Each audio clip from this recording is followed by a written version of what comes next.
Hello everyone, today we are going to study chapter number 12, equation in one variable, practice set number 12.2. In this exercise, few questions we are going to solve in this video. The other questions we will solve in the next video. So let's start with the first question. Mother is 25 years older than her son. Find the son's age. If after 8 years the ratio of son's age to the mother's age will be 4/9. So you don't have to get confused with the question, children. It is very easy to understand. See, in every problem sum given in this practice set, there are going to be two members or two things that we have to compare. Like over here in this question, it is mother and son. In some questions, they will be giving numerator and denominator. Okay, so you all have to first judge what are the two things that they have given. So over here, mother's age is 25 years older than her son. मतलब दो लोग हैं, that is mother and son. So mother is 25 years older than her son. Got it? So हमें एक चीज को x suppose करना है and the second one will be given from the question. Okay, so let the son's age be x years. क्यों x years? Because यहाँ पे son का age mention नहीं किया हुआ है. That is why we have to mention x over here. Okay, for son's age. अब next हमें दिया हुआ था mother is 25 years older than her son. So the same statement we have to write it because हमारे पास second clue है. So mother is 25 years older than her son. Same statement you all have to write. तो अब mother की age कितनी हो गई? Got it? Present as हमें सन का तो पता नहीं है, पर मदर का हम पता लगा सकते by forming an equation. How? So mother's present age is going to be X. X मतलब उसके सन का जितना एज था उसको हमने 25 से प्लस करना है because she is older than her son by 25 years. Got it children? So यहाँ से हमें फर्स्ट इक्वेशन मिल जाता है. फर्स्ट फॉर्मेशन जो स्टार्ट होता है वो हमें मिल जाता है. Now next what they have given from here, the second clue that they have given is after 8 years the ratio of son's age to the mother's age will be 4/9. Okay, so second condition हमें consider करके वापस हमें form करना है next two equations. This is the primary equation that you all have to form. All right, after forming this, after 8 years वाला condition जो है we have to write the equation according to the question. So son की age हमने x लिया था, 8 years के बाद बोला है, that is why it is x plus 8 years.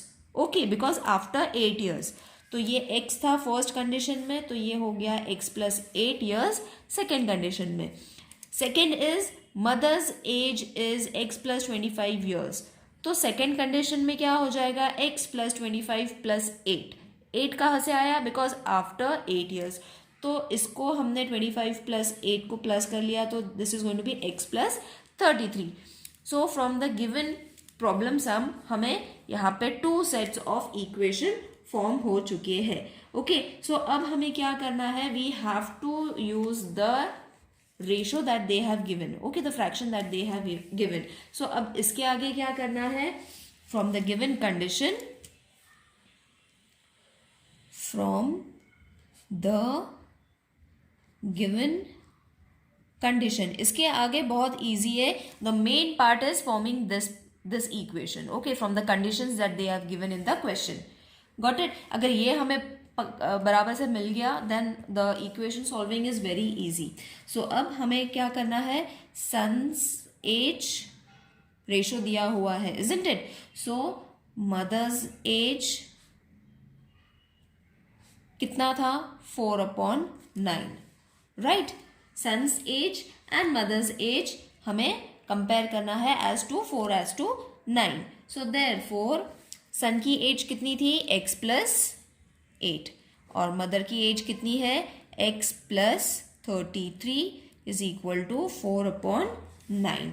इसको हम क्रॉस मल्टीप्लाई करेंगे. अब क्रॉस मल्टीप्लाई करेंगे तो इसका इक्वेशन बन जाएगा, 9 को इसके साथ मल्टीप्लाई करना है. So this is going to be the equation.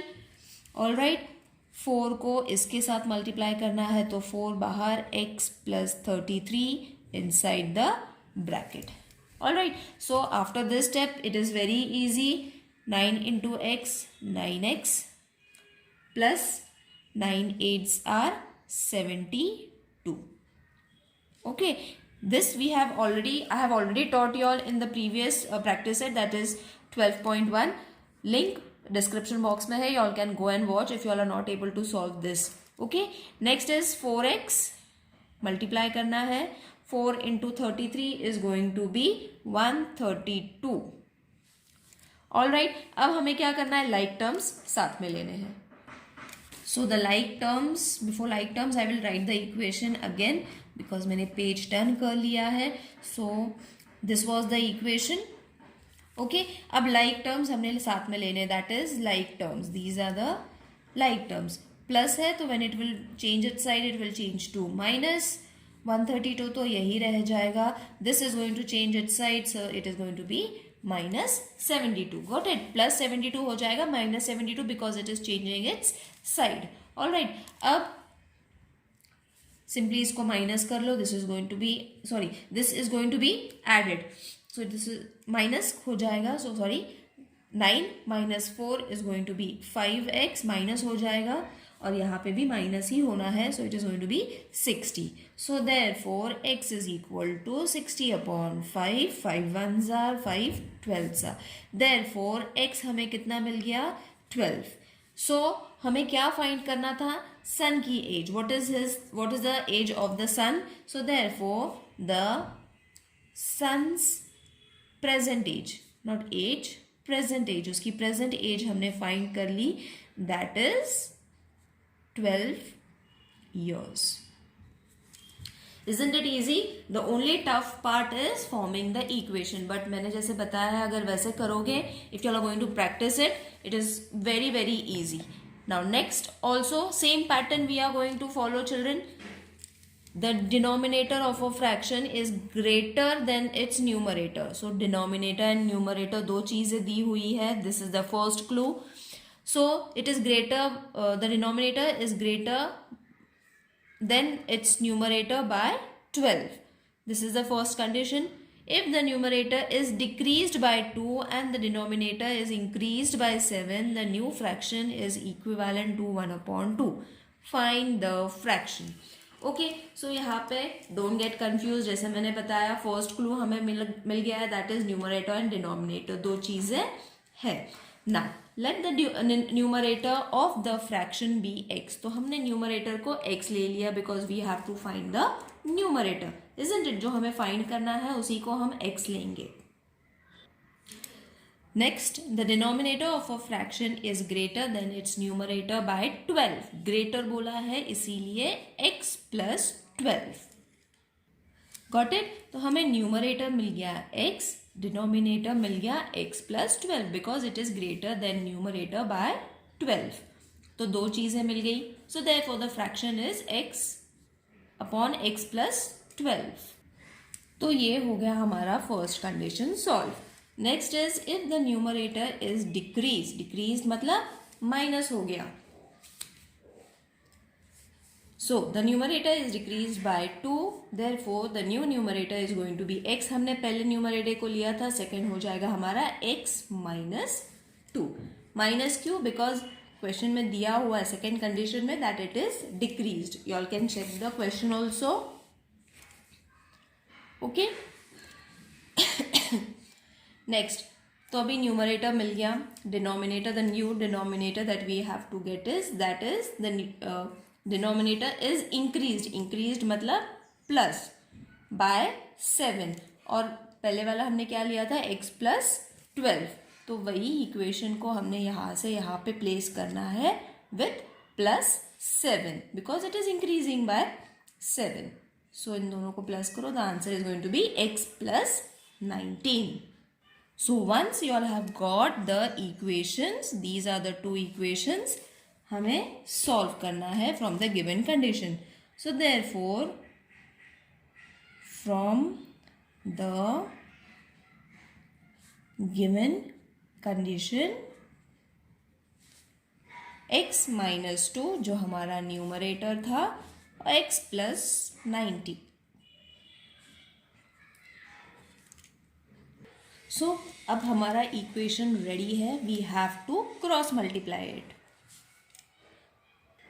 So cross multiplication, the equation is going to be 2 is multiplied with x minus 2 is equal to x plus 19, because anything you multiply it with 1 is going to be the same answer. So 2 into x, 2x, 2 2s are 4, x plus 19. Take all the like terms to one side and the numbers to the other side, left hand side and right hand side. So therefore this is going to be x, 2 minus 1 is going to be 1, so we can write only x. 19 plus 4 is going to be 23. Alright, so therefore x plus 12, मतलब x की value कितनी थी? 23 plus 12. Alright, so the answer is supposed to be 35. Therefore, x upon x plus 12 is equal to 23 upon 35. Got it children? मतलब क्या? x की value 23 थी, so हमने इसकी वैल्यू लिख दी. x प्लस 12 की वैल्यू हमारे पास नहीं थी पर हमने फाइंड कर लिया बिकॉज वी हैव x, तो x को हमने सब्सिट्यूट कर लिया. So when we add it the answer is going to be 35. So हमें फ्रैक्शन फाइंड करना था, नॉट ओनली x.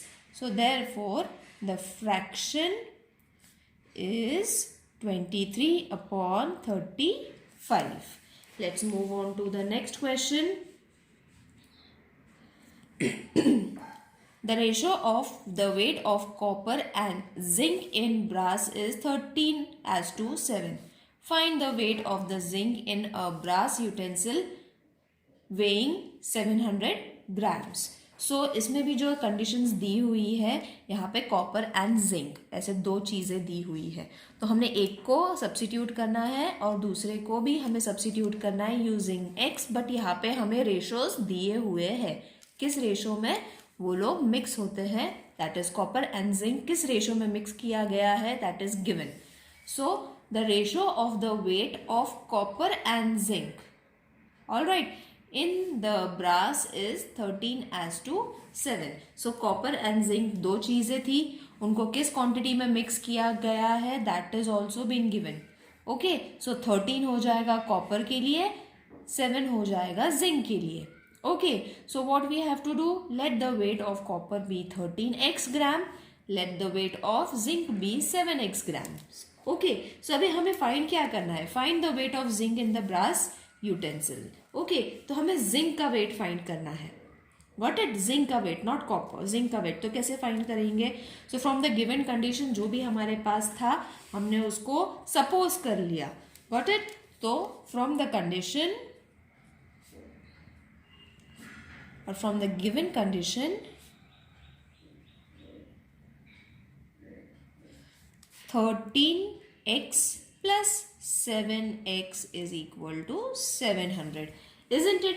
ये दोनों को जब हम मिक्स करते हैं तब जाके हमें ब्रास ये फॉर्म हो जाता है. Isn't it? जो रेशो में हमें मिक्स किया है that we have taken in form of x's. So therefore इसको प्लस कर लो. This is going to be 20x is equal to 700. Therefore, x is equal to 700 upon 20. 2 zeros cut हो जाएगा.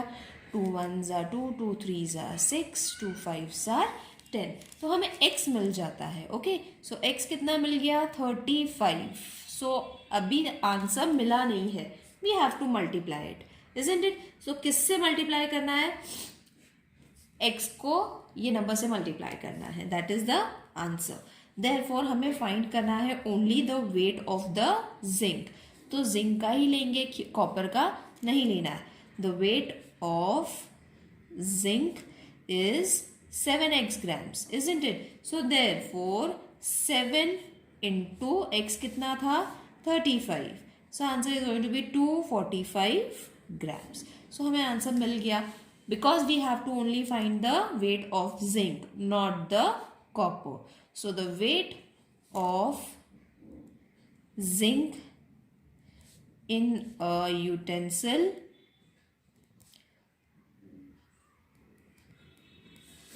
is 245 grams. I hope these questions are clear to everyone. The other questions will be posted in the next video. See you in the next video. Till then, take care. Bye.